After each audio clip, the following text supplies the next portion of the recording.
Hi everyone, welcome to my channel. Hope you like this video. To all, keep enjoying this video.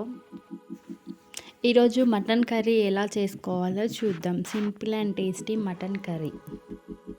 Stove on చేసి కడాయి పెట్టి అందులో oil వేసి oil heat అయినాక onions వేసి onion fry చేసుకోవాలి. Light golden brown colour వచ్చే వరకు.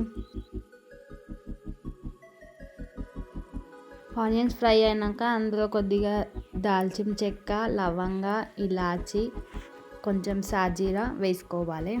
అది కొంచెం మగ్గడానికి కొంచెం సాల్ట్ వేయాలి. సాల్ట్ వేసినాక అల్లం వెల్లుల్లి పేస్ట్ వేసి పచ్చి వాసన పోయేంత వరకు ఫ్రై చేసుకోవాలి.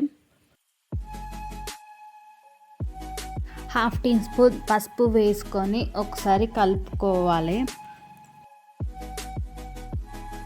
ముందుగా కడిగి పెట్టుకున్న మటన్ని దాంట్లో వేసుకొని అంతా ఒకసారి కలుపుకోవాలి.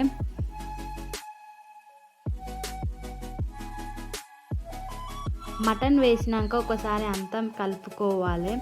మంచిగా పచ్చి వాసన లేకుండా అదంతా ఆయిల్లోనే మంచిగా మగ్గేటట్లా చూసుకోవాలి. మధ్యలో ఒకసారి మూత తీసి కలుపుకోవాలి, గిన్నె అడుగు పట్టకుండా.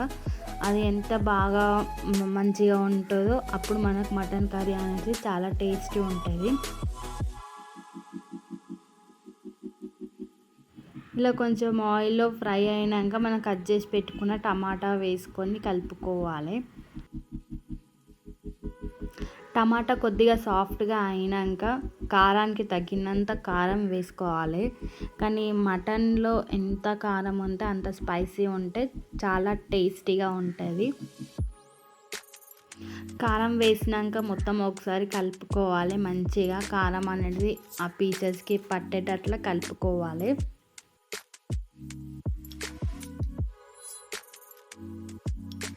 మొత్తం బాగా కలిపినాక ఆయిల్ సపరేట్ అవుతున్నప్పుడు ఒక చిన్న టీ గ్లాస్ తోటి కొద్దిగా వాటర్ వేసుకోవాలి. వాటర్ వేసుకున్నాక మనకి మిగిలిన మటన్ ముక్కలు మొత్తం ఆ వాటర్లో ఉడికిపోతాయి. మనకి వాటర్ వేసుకున్నాక మొత్తం ఒకసారి కలుపుకొని మూత పెట్టుకొని ఒక 10-15 మినిట్స్ మగ్గనివ్వాలి.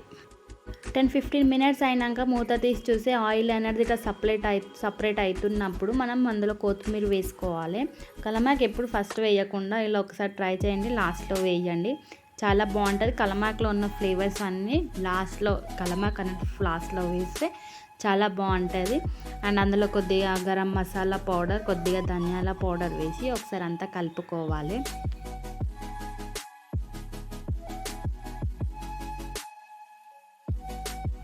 మొత్తం ఇలా బాగా మిక్స్ చేసుకున్నాక మూత పెట్టి మరొక 10-15 మినిట్స్ మగ్గనివ్వాలి. ఇలా కూర దగ్గర పడగానే స్టవ్ ఆఫ్ చేసేసుకోవాలి. అంతే అండి, ఎంతో simple and tasty mutton curry ready. Mutton curry రైస్లో కన్నా జొన్న రొట్టెలకి చాలా బాగుంటుంది. ట్రై చేయండి. Thanks each and every one. Keep smiling.